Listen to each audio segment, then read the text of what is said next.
In just 90 seconds, Mitchell would make a catastrophic mistake, violating every rule, firing at the wrong target, and that mistake would save over 2,000 American soldiers and rewrite the way the U.S. Army understood anti-aircraft warfare. January 17, 1945, 03:20 hours, Bastogne, Belgium. 19-year-old Private James Edward Mitchell gripped the frozen handles of an M51 Quad 50 anti-aircraft gun, his hands shaking uncontrollably in the sub-zero darkness. He wasn't supposed to be afraid. He wasn't even supposed to be here alone. And he certainly wasn't supposed to fire this weapon at anything on the ground. He had been trained for exactly 6 days. This was his first night on real guard duty, and the sky, the place he was ordered to watch, remained perfectly, impossibly silent. Then he heard it, not from above, but from the tree line. A faint, metallic click, a crunch of snow. Multiple shapes moving in the dark, closing fast, unseen by every sentry and listening post around him. Doctrine said, "Stand down." Instinct said, "You're already out of time." Mitchell couldn't know it yet. But the next decision he made would change the outcome of the Battle of the Bulge and military doctrine for the next 50 years. James Edward Mitchell did not grow up dreaming of war. He grew up in a place where you learned to pay attention because not paying attention meant you missed the shot, or worse, you scared everything away and went home empty-handed. His world was a stretch of wetlands outside Lincoln, Nebraska. Cold mornings, wet boots, and the sound of his father whispering, "Listen first, move second." It was simple advice, but it stuck. Out in the marsh, silence wasn't silence. It was information. A wrong sound meant something alive was moving. A shift in the wind meant your aim was about to be off. Every detail mattered. Mitchell didn't know it then, but he was building the exact skill the Army would later try to force-feed recruits in a few rushed weeks: situational awareness. What he did know was that he was the youngest of 4 brothers and the 4th to leave home for the war.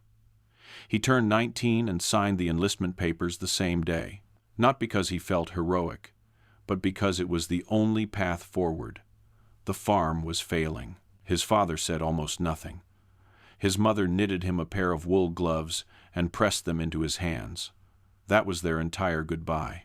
He boarded the train with those gloves in his pocket and a quiet understanding that whatever happened next, he had chosen it. Fort Bliss training, under pressure. Fort Bliss, Texas, did not care who Mitchell was. It barely cared if the men arriving could spell anti-aircraft. The only thing that mattered was whether they could learn fast enough to replace the constant stream of casualties pouring back from Europe. Before D-Day, anti-aircraft training took 17 weeks. By late 1944, the Army had cut it to 8. There was no time to soften the blow. The program worked like a conveyor belt. Week 1, strip the weapon. Assemble the weapon. Strip it again. Your hands were supposed to memorize the machine even if your brain couldn't. Week 2, aircraft recognition. Black and white silhouettes flashed for half a second on the projector. You had to shout "enemy" or "friendly" immediately. Get too many wrong and you weren't sent home, you were sent to the infantry. Week 3, tracking drills. A moving target swung across the range. If you jerked the controls, you lost it. If you hesitated, you lost it. If you thought too hard, you lost it. Week 4, live fire. Real recoil, real noise, real consequences. Weeks 5 to 8. Deployment drills, emergency actions, rapid relocation, coordination with infantry and armor. Anything that didn't fit neatly into a lesson plan simply got crammed in anyway. Men failed. A lot of them. About 1 in every 4. Mitchell did not fail. He wasn't loud. He didn't draw attention. But instructors noticed that when targets moved, he reacted faster than most. His hands didn't fight the controls. He didn't overthink. He just followed motion, like he'd been doing since he was 12 years old in a duck blind. Technical Sergeant Robert Hansen, the lead instructor, wasn't the type to hand out compliments. His introduction to the class was a warning delivered without any attempt at sugarcoating. Once the Luftwaffe starts targeting your position, your life expectancy is 45 minutes. Not an hour, not half a day, 45 minutes. He paused long enough for the message to hit. Your job is to fire until your barrels melt or you're dead. That's it. Men swallowed hard. Mitchell didn't forget those words. By week 6, his name was on the short list of recommended for veteran crew assignment. He didn't celebrate. He didn't smile. He just kept moving, because the war was moving faster than everyone training for it. Leaving home behind. Mitchell graduated on November 12th. 2 days later, he was ordered to Camp Kilmer for immediate deployment. The timing told him everything he needed to know. Someone out there needed replacements now. He got 48 hours at home before shipping out. He spent most of it trying not to think about leaving again. He slept in his childhood bed and listened to the wind outside the window, the same wind that used to warn him when ducks were lifting off the water. His father shook his hand at the door. Mitchell waited for some kind of advice, something to hold on to. All he got was, "Come home." He nodded, because what else was there to say? The crossing. On November 18th, Mitchell boarded the troop ship USS Monticello. The North Atlantic in winter didn't care about comfort. The ship rolled in every direction. Metal groaned, and rumors of U-boats crawled through the lower decks like cold air. Mitchell spent most of the 9-day crossing seasick, staring at the underside of the bunk above him, wondering how a man who couldn't stand upright on a boat was supposed to track a fast-moving aircraft. He arrived in Southampton on November 27th, was processed at Tidworth Barracks, and spent 2 uneasy weeks in drills and more, waiting the part of war no one talked about. Then the German offensive hit. The Ardennes exploded. The 101st Airborne was cut off at Bastogne. AA units were being chewed up as fast as they could be replaced. On December 14th, Mitchell received his orders. 796th Anti-Aircraft Artillery Battalion, Battery B. Support the 101st Airborne at Bastogne. Immediate movement.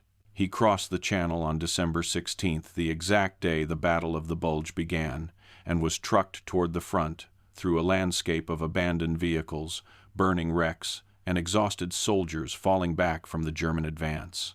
On December 19th, he reached the outskirts of Bastogne just as the trap closed around it. He wasn't a trainee anymore. He wasn't practicing on silhouettes. He wasn't tracking wooden targets on rails. He was part of Battery B, 4 Quad.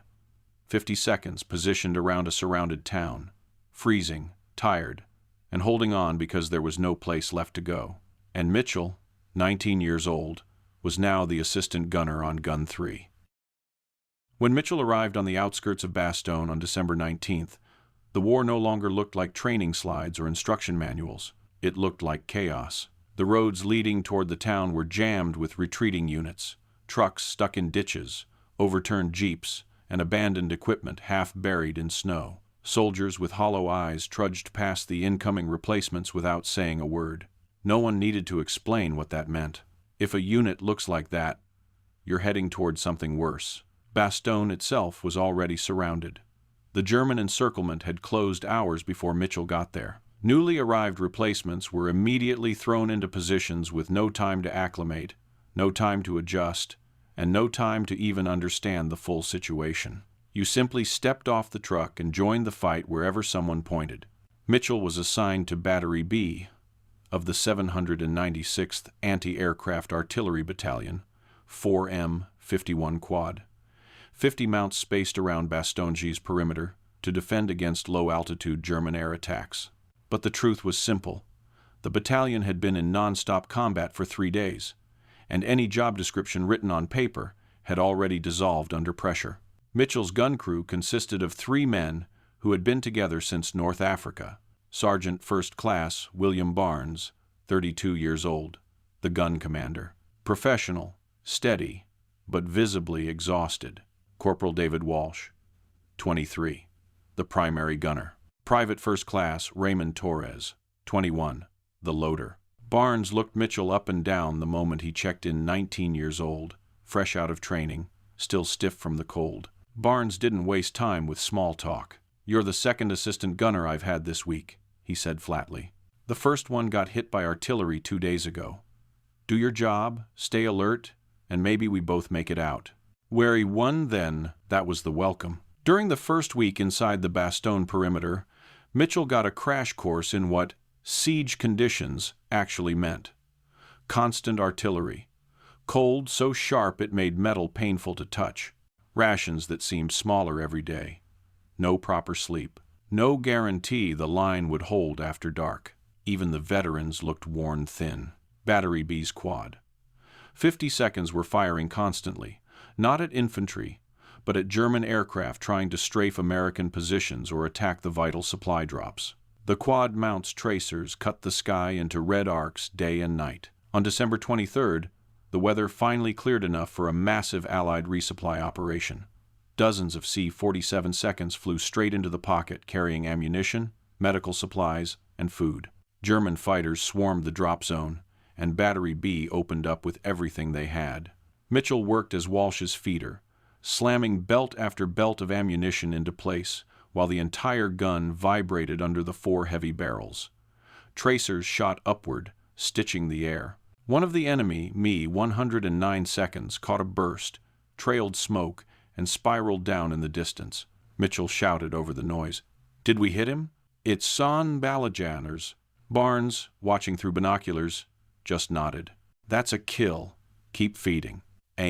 Mitchell did, but the excitement of hitting an aircraft evaporated quickly. When the fighter crashed outside the perimeter, the reality hit him. He had helped kill a man he would never meet, someone who never saw him. That contradiction sat with him for days. By early January 1945, Patton's Third Army finally broke through to relieve Bastogne. The siege was technically lifted, but the fighting didn't stop. German units continued launching counterattacks, and every man in the 101st Airborne and supporting units was running on fumes. Then, on January 15th, everything changed for Mitchell. Corporal Walsh, the primary gunner, collapsed from severe frostbite. Both feet. He was evacuated immediately. That left the quad mount without a primary gunner. Barnes didn't hesitate. He turned to Mitchell and Torres. "Mitchell, you're primary now. Torres, your assistant. We'll get a replacement loader when we get one." Askry. It was a simple announcement, but its weight was enormous. The 19-year-old, with 6 days of Quad 5-0 experience, was now responsible for the weapon that could mean life or death for dozens of men in their sector. Mitchell spent the next day relearning the gun from the primary position. The system looked simple: 2-hand grips to traverse and elevate, 1 foot pedal to fire all 4 barrels. But using it in real conditions was a different world. No radar, no computer guidance, just human judgment, instinct, and reaction time. The replacement loader arrived the next day. Private Eugene Patterson, 18 years old, 3 weeks out of training, 5 days in Europe. Even greener than Mitchell. Barnes gathered them that evening. "We're scraping the bottom of the barrel," he said. "You're young, you're green, but this gun is the difference between our guys living and dying. Follow orders, stay awake, don't panic." No one argued. They were too tired to waste energy pretending they were ready. That night, Mitchell got his assignment. The 02000400 guard shift. The deadest part of the night. The coldest hours. The hours when even veterans struggled to stay awake. The hours when things went wrong. Within 12 hours, that shift would put Mitchell in a position no manual had prepared him for: alone, freezing, and hearing something that should not have been there. Something moving in the tree line, something closing in, something that would force him to make a decision that broke every rule he'd been taught. Mitchell tried to sleep before his shift, but sleep in a frozen dugout outside Bastogne was more of an agreement between your body and the cold. He lay there, wrapped in a blanket stiff from frost, boots still on, coat still buttoned, shaking even before he stepped back into the night. At 1:45, Torres nudged him awake. "Your turn. Quiet night. Stay awake. Barnes will skin you if you don't." 1 of court. Mitchell climbed out into a darkness so complete it felt physical, not just the absence of light, but a wall of black pressing against his eyes. The air was so cold it bit the inside of his nose. His breath turned to crystals instantly. He could see maybe 20 yards. After that, everything blurred into one featureless mass of black and white. He slid into the gunner's seat on the quad, 50, and gripped the chilled metal handles. The seat felt like a slab of ice. The wind cut through every layer he had. He forced himself upright, blinking hard, doing anything to keep from falling back into sleep. This was the shift no one wanted, the hours when nothing happened until something did. The hours when tired men misheard things. The hours when attacks slipped through. But Mitchell did what doctrine demanded. Watch the sky. Listen for aircraft. Wait for Barnes to give the order. Never fire at ground targets. Never act without authorization. He repeated the rules in his head because repetition kept him awake. His body ached to sleep, his vision blurred at the edges, and the cold numbed his fingers, even through his gloves. But he stayed focused on the sky, because that was his job. 5 minutes passed, then 10, then 20. Nothing. Just the wind moving through dead branches. At 3:15, something changed. A sound, faint, metallic, completely wrong. Mitchell froze. It was small, but unmistakable. Not artillery, not armor, not aircraft. A metal clip tapping against another piece of equipment. A buckle shifting. A boot scraping ice just a little too carefully. He held his breath, listened again. Nothing. Maybe he imagined it. Exhaustion plays tricks. Everyone knew that. He shook his head hard, rubbed his eyes, looked back up at the sky. Empty. Then the sound came again, clearer, this time from the tree line. A soft crunch, then another. Not random, not animal. Multiple sources. His chest tightened. Instinct, the same one he learned in the marshes, was screaming the truth. Something alive is moving. Something coordinated. Something coming straight for us. But training slammed into that instinct. Don't panic. Don't wake the crew unless you're certain. Don't fire without permission. Don't point the gun at the ground, ever. Mitchell hesitated, gripping the handles so tightly the metal dug into his gloves. He wanted to call Barnes. He should call Barnes. But if he was wrong, Barnes had said it himself. Wake me for nothing and you'll regret it. Istos, Mitchell stared into the darkness, begging his eyes to make sense of shapes that weren't there. Then, at 3:20, he saw it. Movement not imagined, not vague actual shapes crossing through gaps in the tree line. Low, deliberate, many, too many to be a patrol.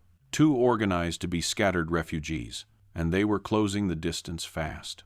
He felt a surge of fear, sharp, controlled, and unmistakable, his breath caught in his throat. Standard procedure was clear. Wake Barnes. Confirm visual. Request permission for flares. Wait for orders. But the shapes were already moving across open snow. In seconds, they would be inside the American perimeter. Inside the lines. Inside the tents. Inside the sleeping positions. There would be no time for flares. No time to assemble a defense. No time for anything. Mitchell had a choice. Follow the book, or follow the instinct honed from a lifetime of listening for the wrong sound at the wrong time. His pulse hammered in his ears. He made the decision without fully realizing he'd made it. He lowered the quad, whoosher, all the way down. The metal joints groaned softly as the barrels dipped a position they were never meant to take. The glowing ring sight settled onto the dark, shifting shapes moving across the frozen ground. He didn't call out. He didn't ask permission. He didn't think. He pressed his boot against the firing pedal. 4 Browning M2 machine guns roared to life at once, the sound exploding through the night like a thunderclap. The recoil rocked the entire mount back. Tracers, 1 in every 5 rounds, slashed across the snow in crimson streaks. The silent approach of the enemy evaporated in an instant. Mitchell didn't know who they were. He didn't know how many. He didn't know that the men in his sights belonged to the 2nd SS Panzer Division's night infiltration force, the spearhead of a much larger assault waiting behind them. All he knew was that he had broken every rule he'd been taught, and he did it because something deep inside him told him there was no time for anything else. Those next 15 seconds would tear apart an entire German attack plan. But Mitchell wasn't thinking about that. He was thinking only one thing. Oh God, what have I done? The moment Mitchell pressed the firing pedal, the night split open. 4 Browning M2 .50 caliber machine guns erupted at once, drowning the forest edge in a deafening roar. The entire quad mount shook violently. Brass casings sprayed across the frozen ground. The barrels glowed faint red almost immediately. A stream of tracers perfectly spaced, 1 every 5th round, ripped across the snow at 2,000. 800 feet per second, carving 4 parallel lines of burning red into the darkness. The effect was instant. The shapes he'd seen, the ones moving low and fast across the open ground, weren't shadows. They were German infantry, not a patrol, not stragglers. They were the reconnaissance element of the 2nd SS Panzer Division, the men tasked with opening a gap in the American lines for a full-scale night assault, and they were caught in the open. The first burst hit the front ranks like a physical wall. The .50 caliber rounds, designed to tear through aircraft plating, hit human bodies with catastrophic force. Limbs disintegrated. Men were thrown backward, as if struck by a truck. Others collapsed instantly, cut apart before they realized a gun had even fired. The snow sprayed upward in white fountains where bullets struck the ground except where they struck flesh. There, it turned red. Mitchell didn't stop. He held the pedal down. The quad mount screamed, spitting out 2,000 rounds per minute. Behind him, Torres and Patterson exploded out of the dugout, confused, half asleep, shouting questions he couldn't hear. Barnes stumbled out next, boots half-laced, grabbing binoculars, ready to tear into Mitchell for firing without a command. But the tracers showed the truth. Barnes froze.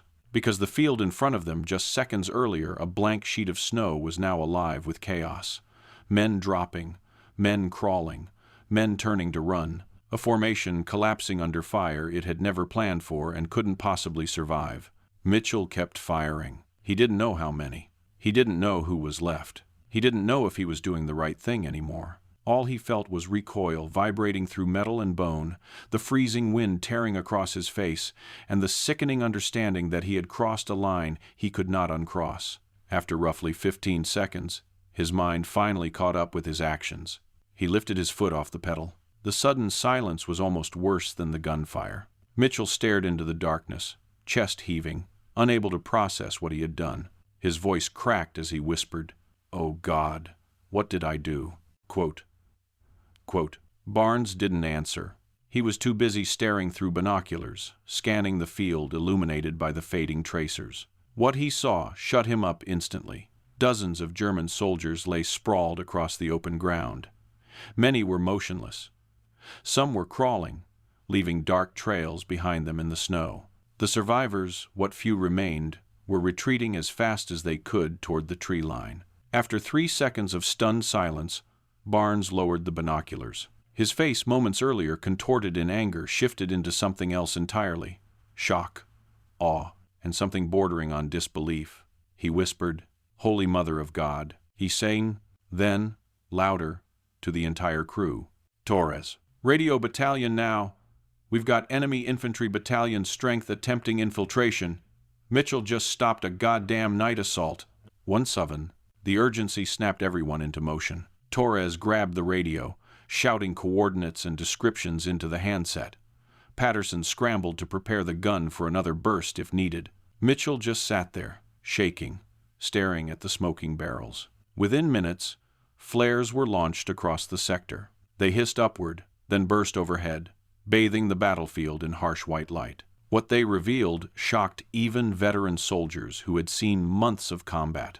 At least 80 German soldiers lay dead or dying the leading edge of the assault force. The rest had fled back to the forest, their carefully planned infiltration obliterated by one burst of unauthorized fire. But that wasn't the full scale of it, because those men Mitchell killed weren't acting alone. Inside the tree line were over 1,500 additional German troops, supported by armor, waiting for one signal: that the infiltrators had successfully breached the American perimeter.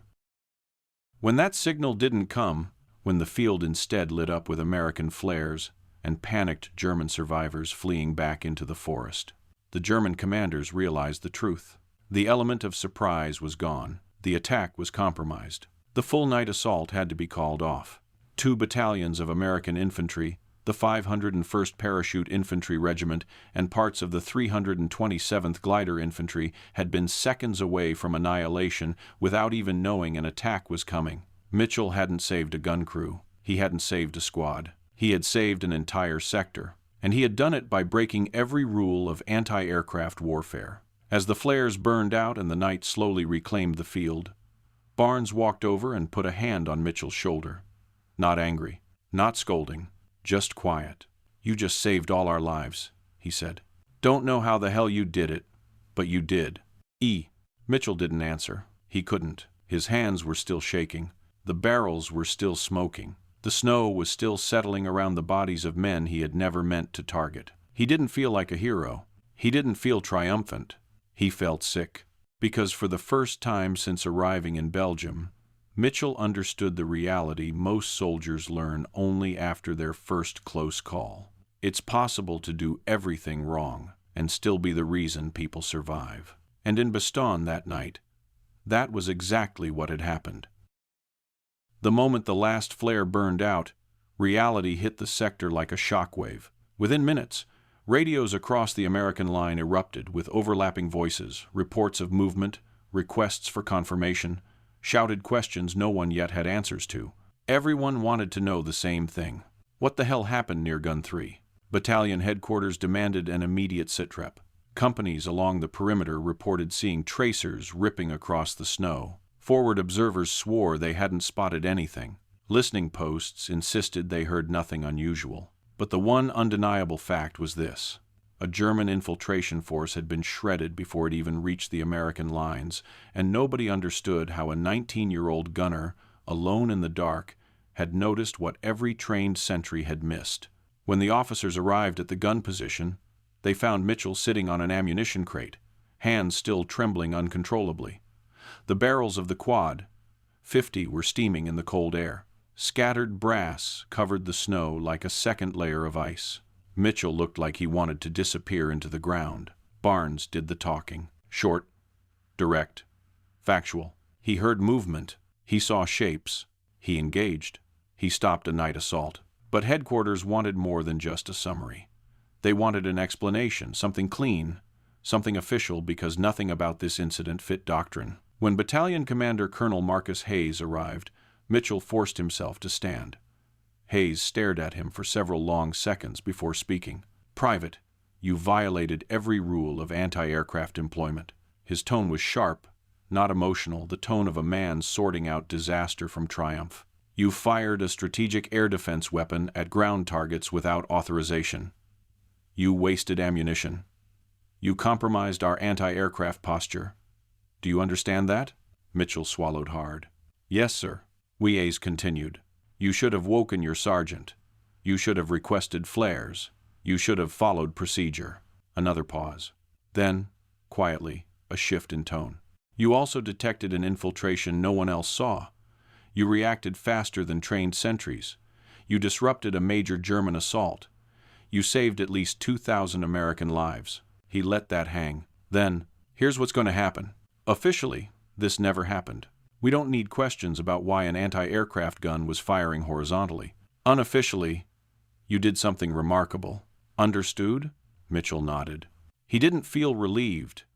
He didn't feel proud. He felt sick. But the story didn't stay buried. Stories never stay buried in war. By dawn the next morning, every AA crew in the 101st Airborne had heard about the kid who fired at the ground and wiped out a German infiltration team. By that evening, the story reached Division HQ. Within 48 hours, soldiers arriving with replacement convoys were already repeating a distorted version, part rumor, part awe, part confusion. But the clearest account didn't come from the Americans at all. It came from the enemy. 3 weeks later, American intelligence interrogated SS Sturmbannführer Klaus Hoffmann, the officer commanding the reconnaissance battalion that Mitchell had shredded. Hoffmann survived the attack. Barely. During questioning, he laid out the German plan and what went wrong. His men had infiltrated carefully for 5 days. They mapped sentry posts, noted weak points, identified listening posts that looked undermanned, confirmed that American forces were exhausted, shivering, and barely maintaining night security. Their plan was simple: slip inside the American perimeter, create chaos in the rear, signal the main assault force, over 1,500 troops and armor, to advance, collapse the American sector before dawn. And then came the line that stunned American intelligence: "Your sentries were asleep or inattentive." We were inside your perimeter preparing to signal the main assault. Then suddenly one of your anti-aircraft weapons engaged us at ground level. The fire was devastating. Hoffman estimated they lost over 80 men in the first burst alone. When interrogators asked why the infiltration failed so catastrophically, Hoffman said something that, unknowingly, captured the entire essence of the event. We had accounted for everything, except that someone would be watching the ground with a gun built to shoot at the sky. His answer revealed the uncomfortable truth. Mitchell didn't just fire early. He didn't just break doctrine. He attacked from an angle the Germans hadn't considered possible. Their entire plan hinged on one assumption that American anti-aircraft crews would be staring upward, waiting for planes, not scanning the tree line. Mitchell shattered that assumption in 15 seconds. And the German night assault, planned with precision, rehearsed for days, and reinforced with heavy support, collapsed before it began. By the morning after the failed infiltration, the immediate danger had passed, but something else had begun. Officers, crews, and entire battalions around Bastogne were suddenly talking about one thing: the anti-aircraft gun that fired at the ground. Sun 1. At first, it sounded like a fluke, a rumor, a story exaggerated in the retelling. But when battalion staff reviewed the reports, when officers walked the dead-strewn field illuminated by flare residue, when intelligence confirmed the German plan, the tone changed. Mitchell hadn't just interrupted an attack. He had forced a rethink. A simple, dangerous question emerges. In every briefing room around the perimeter, someone eventually asked the same question. Why wasn't any anti-aircraft unit watching the ground? With Kennedy, the manuals were clear. AA guns defend against aircraft. Sentries defend against infantry. Listening posts detect movement. AA crews focus upward. But the manuals didn't matter in Bastogne. Reality did. A 19-year-old had detected what 3 layers of standard defenses had missed. His action, unauthorized, technically incorrect, completely outside doctrine, had succeeded where trained procedures had failed. No officer liked admitting that, but no one could ignore it either. Informal changes spread first. Before any official policy shifted, the practical adjustments began. Battery B was the first, but not the last. Other AA crews started doing what Mitchell did by instinct, scanning tree lines between sweeps of the sky, listening for ground movement, positioning their mounts with just enough downward angle to cover key approaches, assigning one crewman to watch the ground while the gunner watched the air. None of it was written in orders. None of it had formal approval. Every bit of it violated pre-war doctrine. But it worked, and word traveled fast. AA crews across the 101st and supporting units began quietly adopting the habit. Some officers resisted, calling it reckless or misuse of equipment. Others, especially those who had seen the infiltration site, said only, "Do whatever keeps us alive." Eyes it, San. Headquarters takes notice. By late January 1945, the story reached 3rd Army headquarters. By early February, it was circulating inside anti-aircraft training commands back in the States. Initial reports were heavily sanitized, no mention of disobeyed orders, no mention of firing without authorization, but the core point was impossible to ignore. Anti-aircraft weapons had devastating, unforeseen potential against ground targets. Training officers asked for details. Doctrine officers asked for data. Someone finally put it into writing. Evaluate dual-purpose defensive use of AA platforms in emergency situations. How? Well, that sentence opened a door that had been closed since the beginning of the war. Doctrine shifts quietly at first. In March 1945, the Army issued Field Circular 12-45. It didn't mention Mitchell. It didn't mention Bastogne. But anyone who knew the story understood exactly where it came from. The circular formally recognized that anti-aircraft weapons could be employed against ground forces under certain conditions, especially during night infiltration risk. What had been forbidden for years was now, officially, an option. From that point on, AA crews were no longer told to stare only at the sky. They were told to watch everything. The evolution continues through future wars. The impact didn't stop with the final months of World War II. Korea, Quad. 50 mounts were routinely used to defend fire bases and road convoys. Soldiers called them buzz saws. Why? Vietnam. The successor system, the M45 quad mount, was redesigned with lower elevation limits and improved sights specifically for ground engagement. AA guns became primary defensive weapons for landing zones, not aircraft killers. The principle was simple. A weapon built for one purpose might be far deadlier when used for another. And that principle began with a 19-year-old in Bastogne who acted without permission because instinct shouted louder than doctrine. Liu.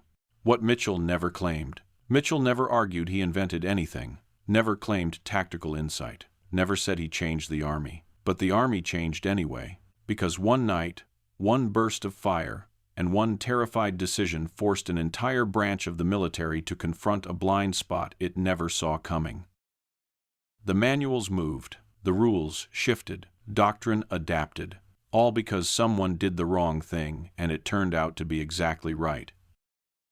When orders reached Battery B on February 23, 1945, Mitchell didn't know whether to feel relieved or guilty. He was being pulled off the line not for punishment, but for something that felt almost stranger. The Army wanted him as an instructor. Someone in the chain of command had decided that his experience in Bastogne, the unauthorized firing, the instinctive reaction, the near disaster that became a miracle made him valuable for training new anti-aircraft crews. They needed someone who had seen what manuals couldn't teach. So, after barely 2 months of actual combat, Mitchell packed his gear, shook hands with his exhausted crew, and left Belgium behind. Barnes pulled him aside the night before he boarded the truck out. "You know what you did, right?" Mitchell didn't answer. "You saved lives. Maybe mine. Definitely a lot of others. Don't convince yourself it was luck." Mitchell shook his head. "I did everything wrong, Sergeant." Barnes corrected him immediately. "No, you did everything different. There's a difference." Mitchell remembered that sentence for the rest of his life. Back at Fort Bliss teaching what no manual covered. Fort Bliss looked almost unchanged from when he left it. But Mitchell wasn't the same man walking through the gates. He had been 19 when he first arrived. He returned at 20, technically an adult, but carrying the weight of something far older than that. He was assigned to teach the same 8-week program he had completed months earlier: mechanical drills, aircraft, identification, fire control, combined operations, but he didn't teach it the same way. He talked more about instinct, about listening to the environment, about not trusting perfect conditions, about watching the ground, not just the sky, about staying alert when your brain and body begged for sleep. Some instructors didn't like the way he taught too unstructured, too focused on judgment over procedure. But no one could argue with the fact that he had survived one of the hardest testing grounds possible. And every class he taught heard a version of the same message. A gun can't save you. A manual can't save you. Your awareness does. It wasn't bravado. It was the truth as he understood it. A quiet post-war life. When the war in Europe ended on May 8, 1945, Mitchell didn't celebrate. He didn't feel triumph.